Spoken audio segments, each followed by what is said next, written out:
see Celesteela, Gastrodon, and Porygon 2 all on the same side of the field. They have access to these recovery moves. They have access to ways to whittle down the opposing Pokemon through Toxic, through a Leech Seed, through just heavy slams. Heavy slams are a really good way to just whittle down the opposing Pokemon. It's going to be a really great matchup to see how Wolfe is going to be able to maneuver around these bulky Pokemon until the side of the field. Absolutely. I'm really curious which game plan Wolfe is going to conceal. And there we are going to see the teams again. We see L is Bohmer with the Goodra, Arcanine, Celesteela, Marowak, Gastrodon, and Porygon 2. And then for Wolfe, we have the Politoed, the Salamence, Porygon 2, Magnezone, Tapu Bulu, and Muck. So both players choosing to run extremely bulky Pokemon here. Salamence is a very big offensive threat on Wolfe's side of the field, able to hit that Celesteela for big damage. Obviously, it has the Draconium Z that we saw yesterday for the devastating Drake attack, which hits all of the Pokemon on Till's side of the field, apart from Celesteela, for neutral damage. And it's a big, big, powerful special attack. Absolutely, and as you already mentioned, that Salamence may be key in this game. Wolfe tries to position it right, so Celesteela has to be kind of damaged or being taken out of the way, and then Salamence got a field day with dropping Dracos. But it's easier said than done, really, isn't it? Absolutely. Celesteela, such a bulky Pokemon itself. But Sebi, what do you see Till looking to utilize here to try and get around some of Wolfe's Pokemon? I think that Goodra is a pretty good pick. Goodra is pretty sturdy on itself. He's probably trying to get that Arcanine in to take care of Tapu Bulu, Magnezone, and Muck. If we actually do see that Goodra coming out, then obviously if it does have the Sap Sipper ability, it doesn't take any damage from Tapu Bulu anyway. So there are lots of options that Till has to try and remove some of the damage from Wolfe's side of the field. And guys, we're actually going to be able to kick into game now. So this is the match between Wolfe Glick and Till Bohmer here live in London for the European International Championships 2016. And here we go. We can see the leads now. We have Goodra and Gastrodon for Till Bohmer, and Muck and Salamence, a lead that we saw yesterday from Wolfe Glick. This is such a nice lead. Muck gets so sturdy when the opponent Pokemons are intimidated, and as we kind of expected, the Salamence and the Goodra both show an appearance, and this is like, they don't want to stay in, right? That Salamence fears maybe potential Ice Beams from the other side of the field, some Dragon attacks, but Muck can stay in, fishing for knockoffs. He probably already knows the item on Gastrodon. I doubt he didn't inform himself, so that knockoff doesn't hurt the Gastrodon that much, but maybe he plans to poison it instead. Well, we actually see the switch out there for Goodra. Doesn't want to take any sort of damage from, and there we see the substitute. That's another play that Wolfe's been making the last game we saw him on stream, and there goes a knockoff as well onto the Celesteela. A really nice target there, knocking off the leftovers, which will stall out some of the recovery that we'll see from Celesteela. And we're actually going to see the Z move coming out from Gastrodon here. Z move, I said Z move, this is one for the records, guys. So we're actually going to see this Z stockpile coming out here. It's going to raise its defense by one stage, raise its special defense by one stage, and so Gastrodon really looking to set up here, but behind a substitute, Salamence is a problem. This substitute was huge. Obviously, Till predicted some huge damage on the Gastrodon. He predicted some Draco Meteor getting dropped into it, and he wanted to heal back up for full health, and Wolfe totally capitalized on that, setting up a substitute with Salamence, which is like really huge, and Muck probably now can try to poison the Gastrodon to slowly whittle it down. And here we go. Here's a flamethrower though onto the Celesteela. Doesn't do as much damage as Wolfe might have hoped, but significant chip damage on a Pokemon so bulky. We see the heavy slam now onto that substitute, hoping to try and break it, but with the resistance here, we probably... Oh no, we do see the pickup here, so that is 120 base power, guys, on most Pokemon in the format. So substitute breaking there, knockoff onto Celesteela without the life leftovers being knocked off already. Doesn't pick up the knockout, and a Toxic from Gastrodon trying to wear down the Salamence now.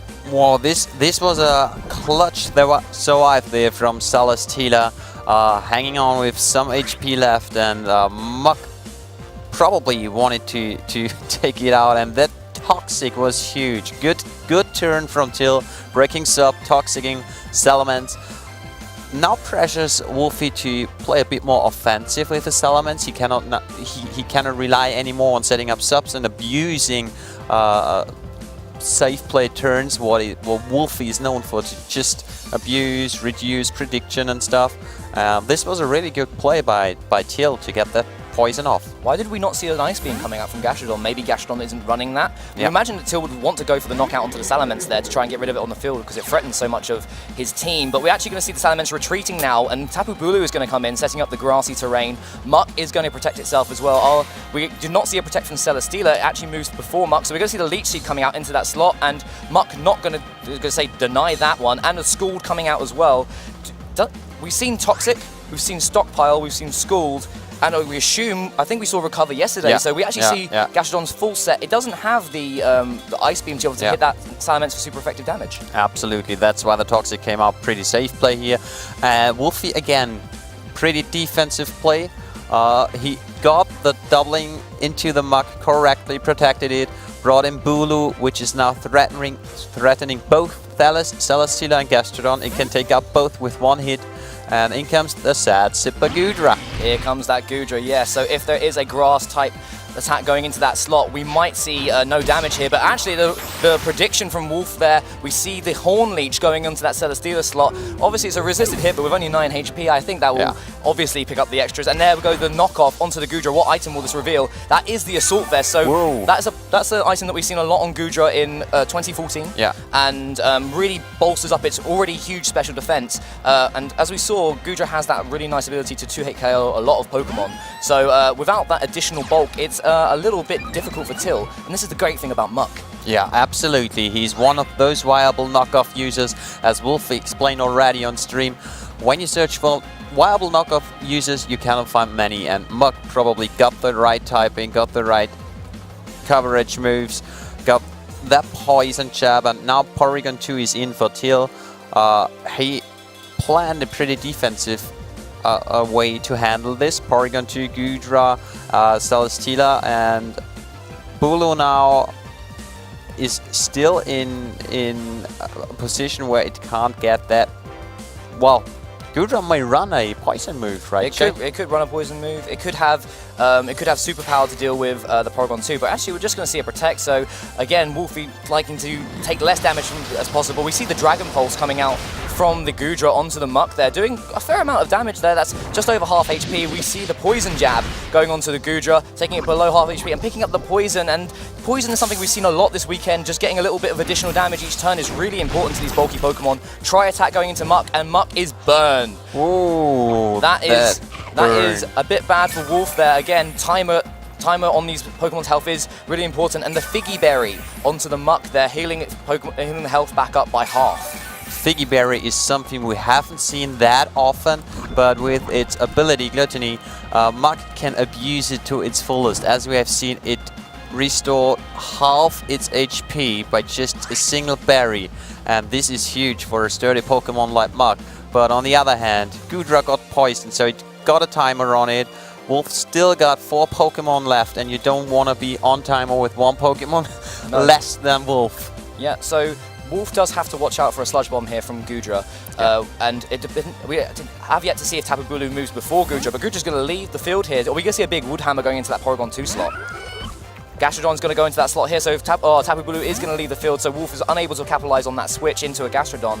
And now we're going to see Polito, so Wolfe has revealed all 4 Pokemon on his side of the field. The rain will be set up alongside the grassy terrain, and we have to see what Muck wants to do here. Poison Jab going into that Gudra slot, going to hit onto the Gastrodon. It's not going to do too much damage, not very effective there, no poison this time, but the Tri-Attack is going to come out from Porygon 2 onto the Tapu Bulu slot. Polito taking a little bit of damage there, but loving the grassy terrain healing effect. Absolutely, absolutely. Have we seen if Polito got Perish Song from Wolfe? Yes, we saw it last night on stream. We saw it last night on stream. Oh, this is a good situation for Wolfe to be in. He's 1 Pokemon up.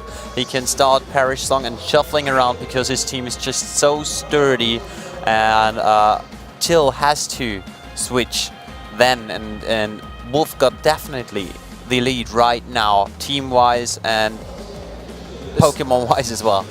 Nano was saying this last night as well, that Wolfe loves to be in a position where he's a Pokemon up and just to constrict the game, to make sure that he's taking resisted hits all the time and just putting the odds in his favour with each damage that he does. So when we see the knockoff coming out from Muck here, again, really important attack. Eviolite is going to be removed, its defences are going to drop.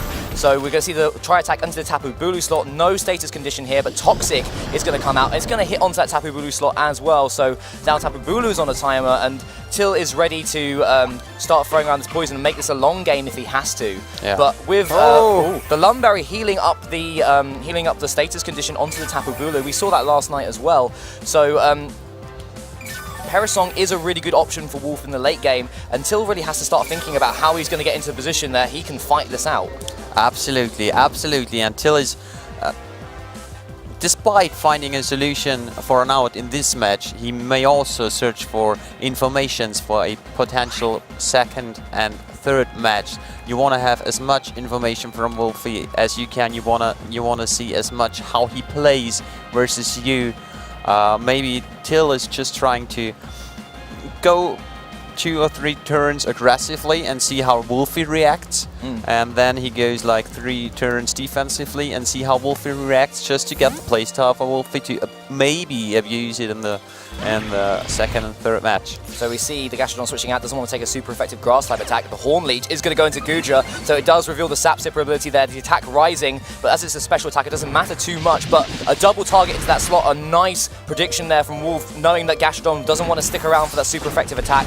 Tri-attack from Porygon 2 here onto the Muck, and it does a little bit of damage, but Muck is just sitting here. Muck hasn't switched out at all, and Goodra now faint, and that is Till with 2 Pokemon left on the field, and we could be seeing Perisong. We could be seeing Perisong, and I think we are going to see it. But Wolfe is a player, he doesn't want to switch in Politoed when it is not needed. So he's searching for a good and safe switch in.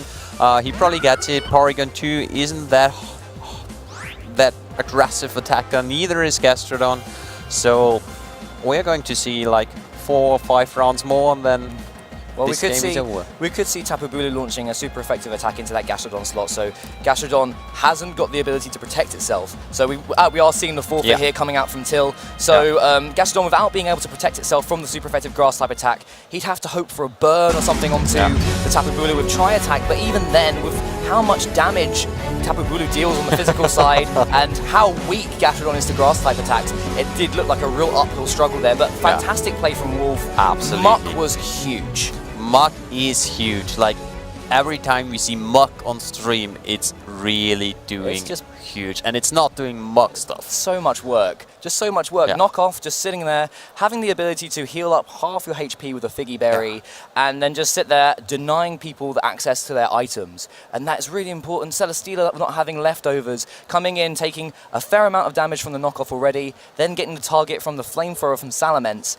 It just put in a position where it couldn't set up the Leech Seed, it couldn't start getting the health back that it needed, and that's how Celesteela wins games. But having the, as we said before, Salamence was really key in just pressuring Till's side of the field, because his Pokemon are so slow. Absolutely, absolutely. And what I love about the Muck decision is Muck is a Pokemon sturdy on itself, pretty bulky, but takes care of bulky teams so well due to that knockoff, due to that poison jab. You just poison jab Porygon 2 or 3 times, and you'll fish for that poison, and you probably get it later or sooner. And I'm really curious how Till is going to try to play around that Muck. He got Marowak with probably a ground attack, but yeah, Alola Marowak is... Yeah, Alola Marowak is one of the most popular Pokemon we've seen so far, but it won't be enough to pick up the knockout, and then he has to take a super effective Dark type attack as well. And guys, quickly one more time in case you didn't catch the team preview there, the teams that we're going to see: Till Bohmer is running Goodra, Arcanine, Celesteela, Marowak, Gastrodon, and Porygon 2. And for Wolfe Glick, we're going to see Porygon 2, Muck, Salamence, Politoed, Magnezone, and Tapu Bulu. What a matchup! What a matchup! Well, for Till it's again pretty harsh. Wolfe Glick sending out Salamence and Muck again, and Till is going for Celesteela and Arcanine. We are going to see some Intimidate action, and Wolfe says, never change a running team, right? Yeah, so you can see Wolfe has perked up a little bit here. Maybe that was not the lead that he was expecting to see from Till's side of the field. We see the dual intimidates coming out from both sides now. Salamence obviously going first and Arcanine going second, revealing that there's no Choice Scarf onto the Arcanine. Absolutely. Well, Choice Scarf Arcanine is something we haven't seen that often. In this format it usually goes with a Citrus Berry or a healing move or even a Zap move, but usually more defensive with Snarl, with Will-O-Wisp. It got Flamethrower, it got Overheat, it got the new move Burn Up, which makes it typeless, so Water type and Ground type attacks do not do super effective damage anymore, neither do Rock attacks. So, Sebi, what do you see happening this turn? Are we going to see a Will-O-Wisp coming out from the Arcanine to try and wear down that Muck early on? Well, I think it looks like Wolfe might be fearing that, but we could see a massive Z move coming out from Salamence onto the Arcanine to get rid of it early doors. Absolutely. I think this is what Wolfe predicted, predicting that Will-O-Wisp and trying to fire off a strong Dragon attack. So here we go. Is this going to be... That is the devastating Drake there. So Z move coming out from the Salamence. It's going to be unleashing its Z power. And we've seen how much damage this attack does. Yeah. It's got an amazing animation, but mostly it's going to do a massive amount of damage to this Arcanine, probably even picking up a one-hit KO. Absolutely. I love this animation. But yeah, so this might mean that Till is down to just 3 Pokemon from the first turn, and there we Here we go. That is a huge amount of damage with the critical hit there, and Till shaking his head, really not enjoying seeing that happen. No. But we see the Leech Seed coming out onto the Salamence here, so Celesteela is going to be able to start whittling away at some of Till's Pokemon, Wolfie's Pokemon, but being 3 Pokemon down on the first turn is really harsh. That's really harsh, and Till obviously knows that the Politoed got Encore, got Perish Song. Celesteela cannot do freely substitutes and Leech Seed because of the Politoed. And now Goodra comes in on Till's side on the field, and while Goodra threatens the Salamence slot, but Wolfe got something in the back to take those Dragon hits, and Celesteela starts Leech Seeding again, but that's pretty harsh, being down to 3 Pokemon on 2-on-1. And now we have an interesting turn where Celesteela might want to protect to stop the Encore from Politoed, and Wolfe is free to double up into that Goodra slot. Goodra showing the Assault Vest early means it can't protect itself. Salamence could use Draco Meteor here without, it didn't take any stat drops from using the Z move, and Politoed could double up into that slot as well, and with a good damage roll, maybe he could pick up the knockout. Yeah. It's a really interesting turn. We're actually going to see Goodra switch out here, so we're going to see Gastrodon coming in instead, and so we could be seeing, we can see the Protect coming out from Celesteela. No, we're going to see the Draco Meteor instead. Going to come out. It's going to target onto that Goodra slot, so hoping to pick up a big damage here, and knowing that if Gastrodon comes in from the back, it's going to take a big Draco Meteor, but surviving with just over half HP. Very, very bulky, and there's the Encore. The Encore. Celesteela is now locked into Leech Seed targeted. Oh, and an avoid there. So not an enjoyable turn for Till. He really, I mean, obviously doesn't enjoy being locked into Leech Seed anyway, but at least you get the residual healing if it hit. Yeah, absolutely. And now Politoed cannot do anything right now besides going for Encoring, but he cannot Encore a non-moved yet Gastrodon. Salamence probably wants to go out on Wolfie's side, just to reset the special attack drop. Well, Till is playing it pretty good. He really predicted that big Draco coming off. Gastrodon took that like really well, and we know that there is Recover and Sat Stockpile.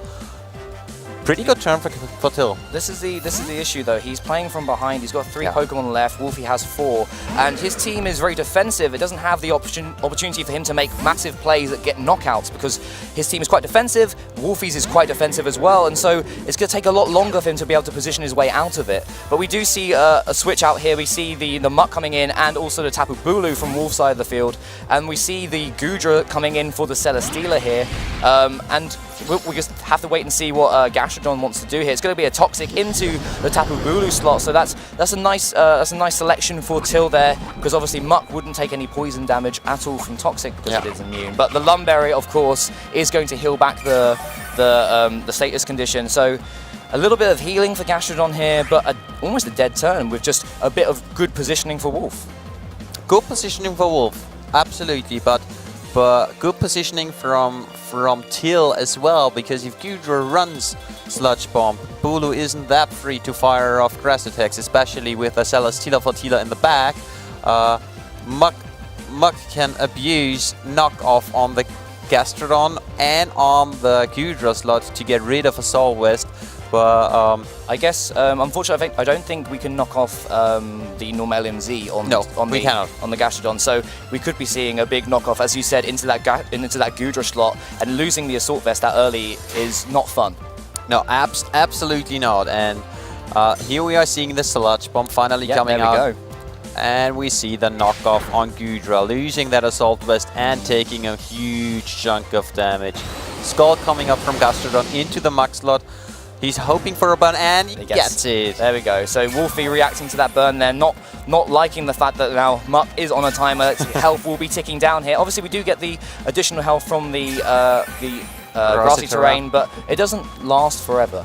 No, it doesn't last forever, but as it is Wolfe who uses Bull. Wolfe is known for switching around, and he can reset the terrain as often as he wants. He got 4 Pokemon left. Gudra now threatens that Bulu even more since Mach is burned. Gastrodon doesn't want to stay in, but there's a safe switch in Celesteela, and there is Till probably is trying to get for the safe play, and Wolfe is making a plan on how to capitalize on that. Yeah, so we've already seen Politoed from Wolfe's side of the field, so maybe he might want to switch out Tapu Bulu into that Politoed to eat up any damage from the Gudra slot, but actually it's just going to switch out instead. We are going to see the Celesteela coming in from Till, and we're just going to see the Horn Leech. Is that going to go into the Gastrodon? That is really, really big play from Wolfe there. Really, really great read, not fearing the Sludge Bomb at all from Till's side of the field. And yeah, the Poison Jab going into the Celesteela slot. Celesteela will not take any damage here, but now we are down to 2 Pokemon for Till, and it is looking extremely dire. That was huge. That Horn Leech was like really huge. Either Wolfe's Tapu Bulu is trained to stand those Sludge Bombs, or this was his plan to either get that off or... Wow, good read, good read. Well, maybe he considered the fact that he still has Salamence in the back, and he still threatens with a big Draco Meteor onto the Gudra. Now that it's lost its Assault Vest, it wouldn't have the special defense here. Yeah. So maybe he doesn't think that having Tapu Bulu around forever is the thing that he needs. Obviously, he still has Mach to be able to get off just annoying damage with knockoff. Tapu Bulu is going to switch out here though, so are we going to see... Yeah, we see the Politoed coming in, which resists the heavy slam from Celesteela, and also would not take too much damage from the Sludge Bomb from Gudra here. We're going to set up the Rain once more, so Skull's damage will be boosted. The Sludge Bomb is going to go into that Tapu Bulu slot. How much will this do? Yeah, not too much onto the Politoed, and no poison as well. Heavy slam into the Mach slot here, so we're going to take it down to around a third of its HP, but the Figgy Berry will activate, and Mach is going to surge its way all the way back up to just over 2/3 of its HP. Oh, sorry, just under 3/4 of its HP. And the critical hit going onto the Celesteela and the leftovers coming out here. And Till's head is in his hands. He's really having to think about how he's going to make sure this happens. Yeah. I believe Till is already... Yeah, he's not in a good position. Politoed is now free to finally sing the final song in Parish Song, and Wolfe just has to do some defensive switches. Celesteela is not that aggressive once its attack stat gets dropped by Salamence Intimidate, and I guess we are going to see a Parish Song, and then we are going to see some defensive switches. Okay, so the Intimidate is going to come out here from Salamence onto the Celesteela. Gudra doesn't really particularly care about that. The Dragon Pulse coming out from Gudra onto the Salamence. So that's a really nice read there. So the Salamence will go down to the Dragon Pulse. So Till has managed to take down one of Wolfe's Pokemon. He's still shaking his head though. Oh, but yep, there goes the Perish Song. So Wolfe now has to keep his Pokemon healthy enough to be able to position himself to knock out both Celesteela and Gudra with the 3-turn timer, but not go down to any of his Pokemon in Perish as well. No, absolutely. This is...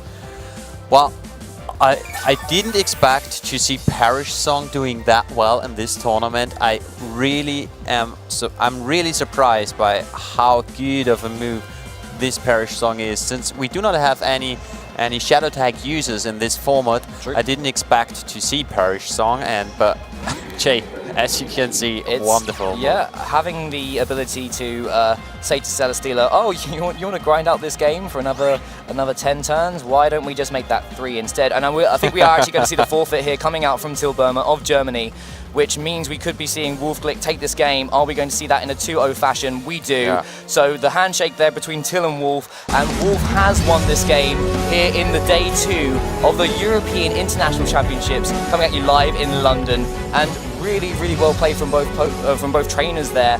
But Wolfe did seem to have the game plan for this game. Absolutely, absolutely. He just, like turn by turn, he followed his game plan. I have to take out those 2 Pokemon and then I'm free to Perish Song, and this is the easiest way to go. And with that Muk doing so much work in this match, and then Politoed, 2 Pokemon, we didn't expect that often. But guys, Jay, we got a surprise for you. Wait. Did you just say we got a surprise? Is that a second game? Yeah. Yeah, let's do a second game. Why not? So we're going to actually be able to jump over to a second game for you guys. It's going to be between Matt Carter of the UK and also Eric Rios from Spain. Yeah. So 2 really well-known European players here. Matt Carter had a really good run at the World Championships using Aerodactyl. Eric Rios had a really good run last year at several different nationals, and especially UK nationals. We saw him on stream a couple of times. And so really excited to be able to show you both of these players here. And that actually is not the game that we thought we were going to see. Hello Barish and hello Puyin Kwok, but we got told something different. Never mind. Either way, we're going to be able to show you an exciting game between 2 great competitors here. So Barish, we've seen on stream before, and he has a really interesting team. His Arcanine is very, very defensive. Yeah. It has that Morning Sun ability. Puyin Kwok, I don't actually know too much about. I believe he's a player from Hong Kong. He's from Hong Kong, right? So, yeah, so I'm interested to see what sort of Pokemon he will be bringing to this match. I don't know too much about his team, so when we get to team preview, we're going to be able to analyze this a little bit more for you guys. But both these players are playing at the mini-world stage. The European International Championship does feel like a world championship, and we're really looking forward to be able to bring you this match. Absolutely, absolutely. This mini-world feeling is even amazing. We hear the crowd outside cheering for the favorites.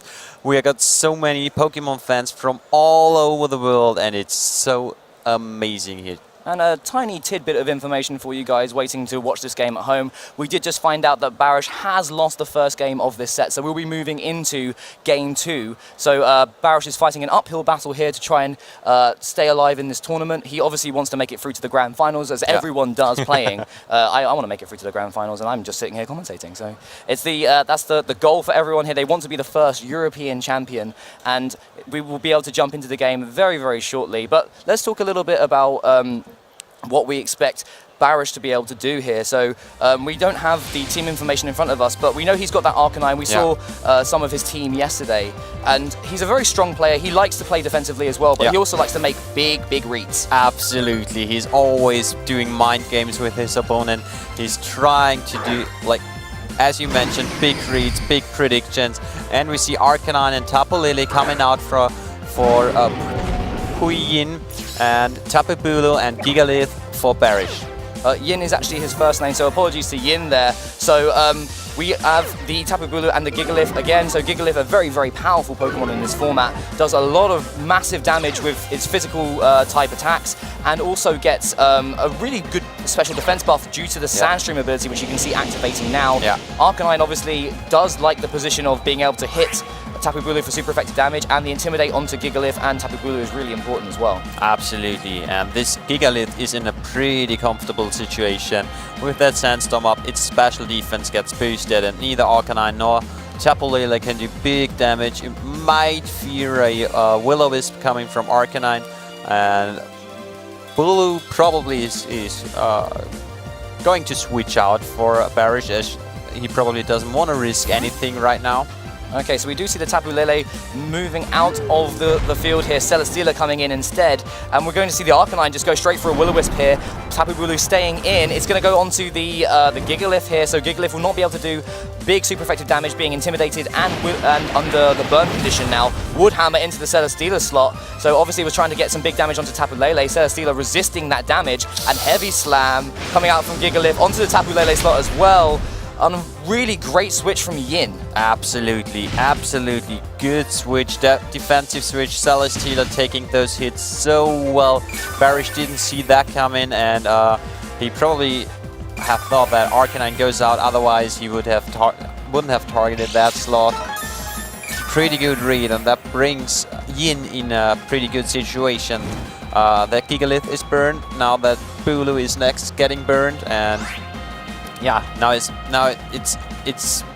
Barish has to He has to switch. Yeah. Eventually, he has to either protect Tapu Bulu or switch it out. But that means that he can expect some big damage or another burn going into that slot. And Celesteela here, pretty free to set up a Leech Seed onto either slot now as well, and just start the slow grind towards the end of the game. Absolutely, but Yin got Barish where he wants him to be in, because you cannot make big reads once you're on the defensive route, and that's a good.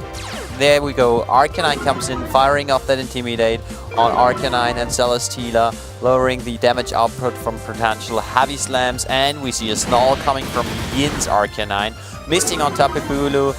Doesn't matter anyhow that much, and hitting Arcanine, and but we now see a Snarl. Ooh, we see the Snarl coming out from both Arcanine here. So we're not sure if these Arcanine are trained specifically specially, or if they're trained to be physical attackers as well. And we see the Sandstorm damage coming out here.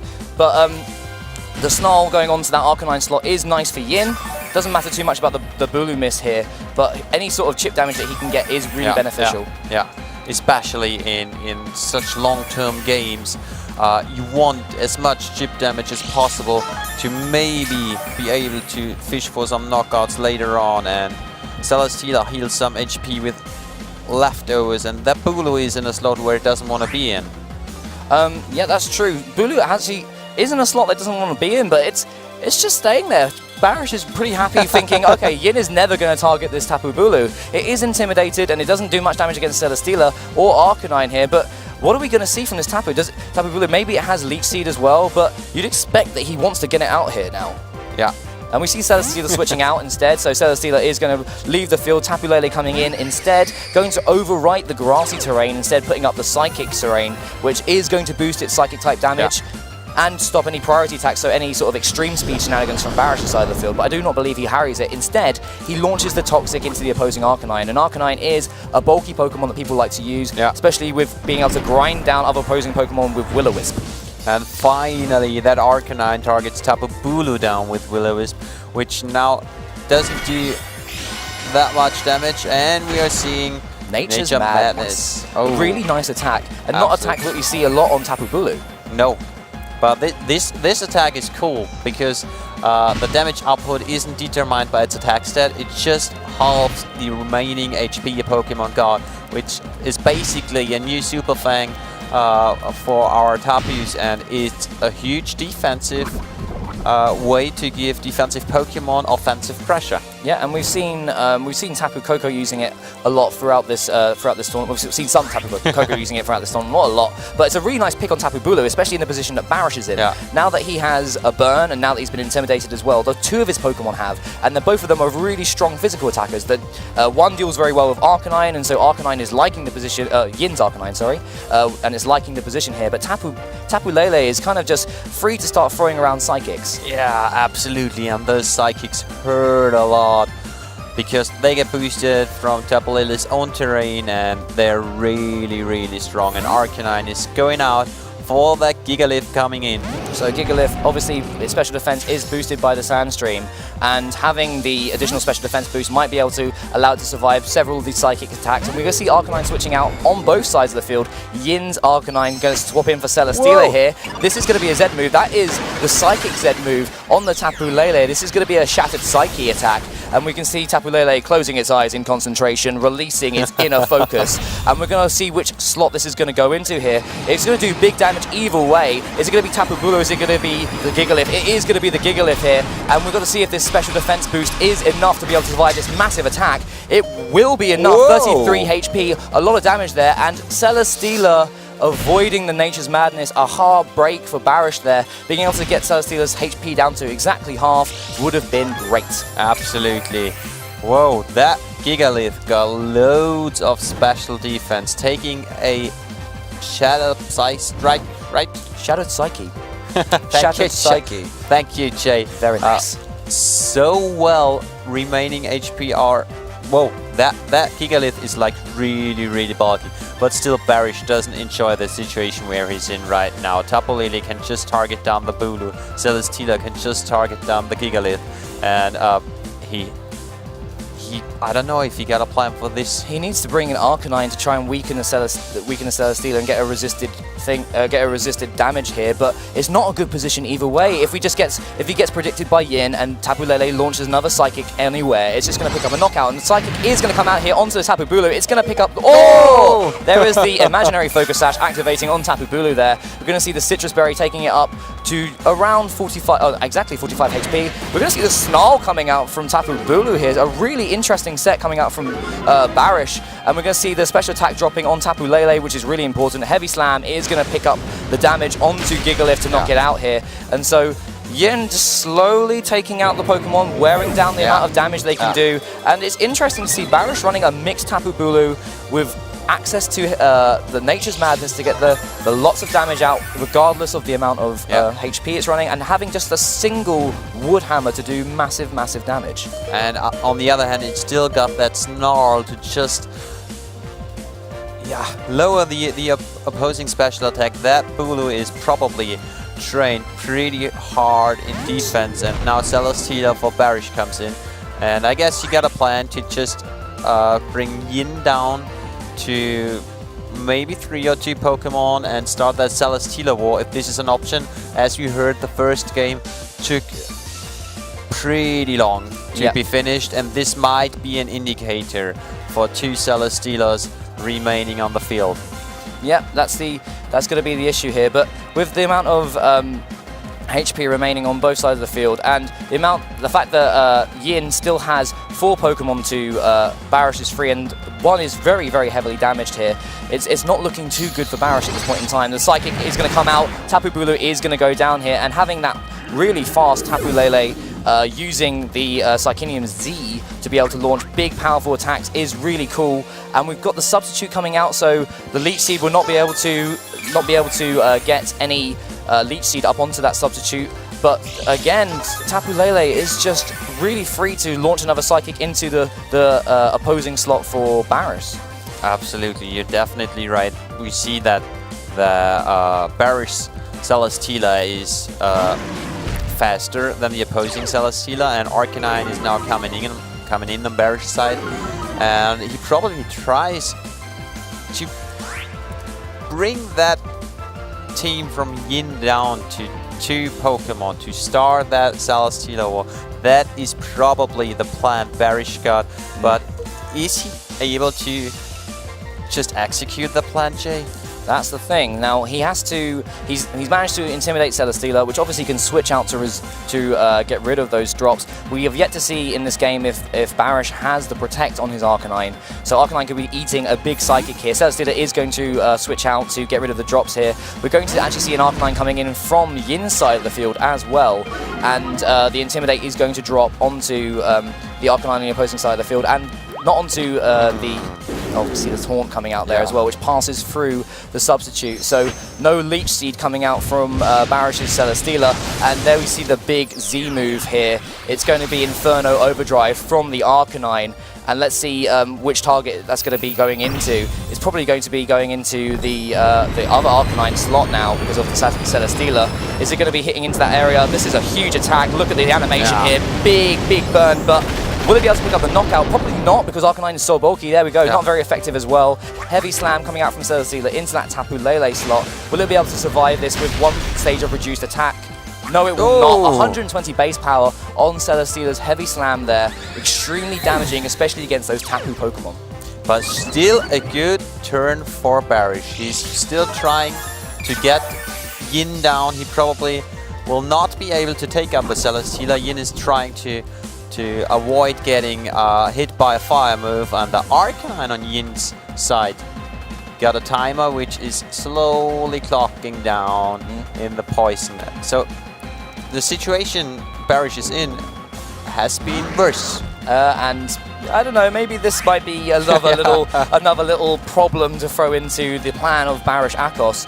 He has now facing down against a Marowak, and Alolan Marowak obviously does have a lot of fire type damage to deal against the Celesteela, and also can use Shadow Bone on the Arcanine. It is not intimidated, and we have, so it's not intimidated yet, and it will be able to do massive damage with Shadow Bone, possibly get the knockout on the substitute for Celesteela, and Celesteela is taunted. It won't be able to get the Leech Seed onto either of the opposing Pokemon, protect itself, or set up another substitute, and that is a problem.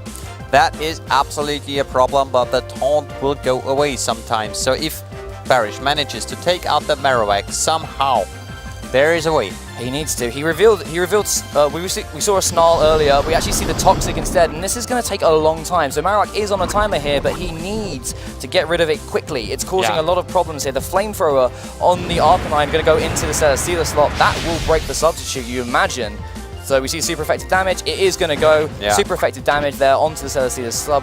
We see the Heavy Slam. It's going to go into the Marowak slot here, and that's going to do reasonable damage for a resisted hit. The Boomerang is going to go into the Arcanine there, so it's going to take out the Arcanine there. Celesteela is on its own, unable to protect, unable to substitute, and unable to Leech Seed. This could be it.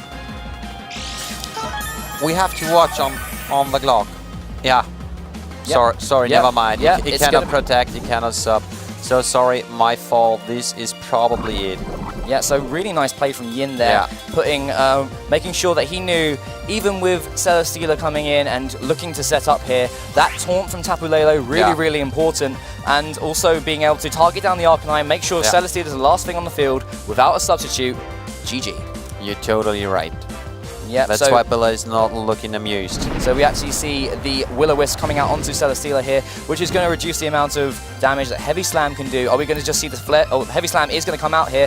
How much will this do to the Marowak? It's going to do even less than before, so very minimal damage there. Flare Blitz from Alolan Marowak will pick up the knockout here. There's the handshake, and we see Celesteela going down, and Barish Akos has lost there. A nice round of applause there from Yin. So some great sportsmanship and a very well-played set from Yin. Extremely well positioned, extremely well maneuvered around Barish, who is a really great Worlds competitor. Absolutely, and I really love that applause, showing how good Yin played when even Barish applauses you to your win and congratulates you to the win and the way how you won. And good match. This is what we like to see as commentators, as fans of the game. Obviously, you are here to play, you are here to compete, but we're all part of the same community. Yeah. It's great to be able to share these experiences with you, and when you play, obviously, you want to win, but at the same time, you make new friends, and you make new rivals, and that is a relationship that lasts for a long time, and I feel like Barish will remember this match for a long time, and will appreciate being able to play against a player from a completely other side of the world. Yeah, absolutely, and Yin probably will remember this match for the rest of his life when he flies over to Europe from Hong Kong, all over the world, and doing well in such a prestigious tournament. Whoa, this is why we love Pokemon, Jay. It is. And guys, we're actually going to be able to kick over to an interview with the winner of the previous match that we showed you, Wolfe Glick. So Ryan, take it away. Hello, and we are here at the Pokemon European International Championships, and I'm standing next to Wolfe Glick, who is the Pokemon VGC 2016 World Champion. I am honored to be standing next to you. How are you feeling? I feel pretty good. We're going into round 4 next, and so I need to win the next 2 games, even to have a chance of top cutting, so it's looking like still really difficult, but I'm really happy that I'm still alive up to this point. And how do you feel about VGC 17 as a format? So far, I think it's really fun. It's really nice to see so much diversity in the metagame, and it seems like really there are a lot of viable Pokemon that you can choose from, and I think that makes for a really interesting metagame. I've played like VGC for a long time, and it reminds me of some of my old, because the rules change every year, so it reminds me of some of my old favorite metagames. It feels kind of like 2012, but it's a little different, but it definitely, there are some aspects there, so I really enjoyed it at the moment. Now, your last opponent, Till from Germany, he's a friend of yours, is he not? Yeah, it was actually really unfortunate. One of my least favorite things is playing against friends because, like, even if somebody wins, you both lose, you know? And so Till and I are, like, staying in the same flat, and, you know, we got dinner together, like, every night, and, like, I don't know, I spent a lot of time with him, and he's, like, such a nice guy, and he's so good that it's, like, My only consolation is that because I was up paired and he was down paired, we had different records. He's still in the tournament, thankfully. But because if I played somebody with my own record and I win, then I knock them out of the tournament, or they knock me out of the tournament if it's reversed. So I really am hopeful that Till can go deep because he's like a phenomenal player and a really, really good guy. All right, well, very nice words there. So on your team, who would you say your MVP is, your most valuable Pokemon? I think it varies a lot based on the matchup. I didn't have a ton of time to prepare because school got super busy and I had a lot to do before coming. And the game's only been out for like 3 weeks in the US at this point, less in Europe. And so I honestly don't think I can answer because I don't really understand the team as well as I should sometimes. Like sometimes I'll get in a mode and I'll be like, all right, I'm gonna use this Pokemon. I use it like 4 games in a row and I'm like, it's the best. And then I'm like, oh, I don't want to bring it anymore. And I'll bring another one. I'm like, dang, this one's really good too. So it really, I think it depends on it's all dependent on what I'm up against. But there's a lot of Pokemon I really like. I'm a big fan of Politoed, personally. It's one of my favorite Pokemon, so I don't know. I guess for now. I heard some appreciation in the audience there. Okay, you're not alone. You're not alone. All right. Yeah, I guess I was going to also ask, what would you say you're more nervous about? Aggressive teams or defensive teams? I feel like my team is best against kind of the middle range where it's like there's some offense but not too much, or there's some defense but not a ton. I think in general I'm more afraid of offensive teams just because they feel a lot more momentum based. So when they have the momentum, my team isn't offensive. So when I'm up against an offensive team, if they get momentum, it's really hard to stop. But when they don't have momentum, it's like you just win in like a few turns. But with defensive teams, you have to be super careful because if you lose a piece that you need like later in the game, you just lose almost instantaneously. So I like basically either extreme, but I'm more afraid of hyper-aggressive teams personally. All right. Wolfe Glick, everyone. Round of applause, please. Wolfe Glick, the world champion. Thank you very much for that. That was awesome. And good luck for the rest of the tournament. Can I ask you one more question, though? Yes. Are you going to win this tournament? Probably not. Wolfe Glick, everyone. All right. Thank you.